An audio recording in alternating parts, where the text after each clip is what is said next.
Ayan guys, gulay tayo ng kalabasa na may sitaw, sahog na kanyang baboy. Ayan guys. Ayan. Ayan guys. Pakulo-kulo na natin yan. Halo-haloin, mikos-mikos. Ayan guys. Masarap yan mamaya.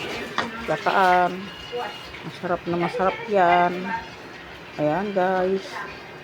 Manood kayo ng aking niluluto. Lalagay na natin yung gata na unang tiga para maging masarap ang ating gulay.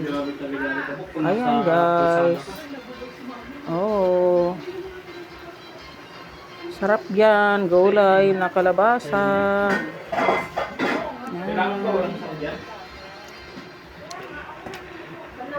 Yan, halo-halo, mikos-mikos.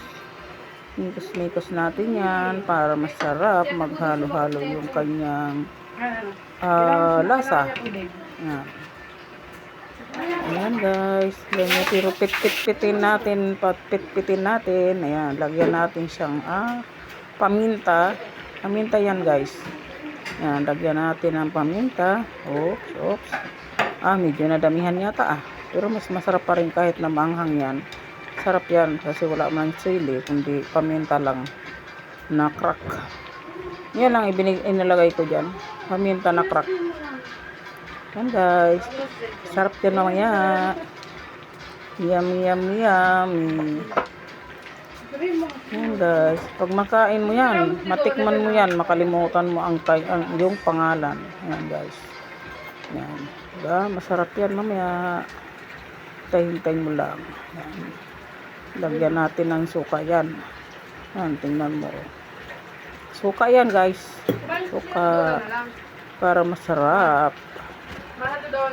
Lagay na natin ang suka na matamis na maasim-asim. Yan guys. Lagay na. Yan. Dahan-dahan lang. Baka matapon.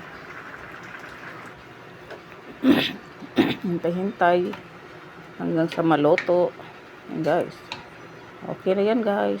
Tapos na yan. Yan. Okay na. Kain tayo guys. Ayan, guys. Kain tayo.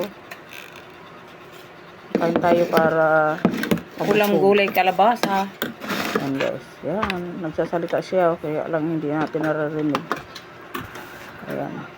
Kain.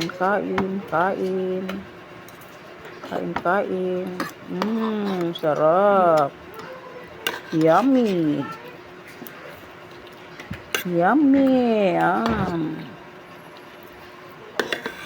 Yum. Baka magsuka naman May sinasabi siya. Bakit hindi naririnig? Sarap. Yummy. Sarap. Yummy. Yum. Masarap talaga yung gulay na kalabasa guys. Super. Pag makakain kayo niyan, makalimutan yung mga pangalan niyo. Yan, sitaw at kalabasa lang yan guys, pero masarap yan. Yan, na ginataan.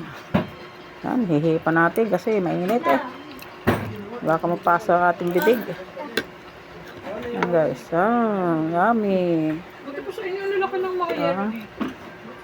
Masarap talaga yung gulay na kalabasa. Meron din dito maliit. Pusahugan natin ng baboy.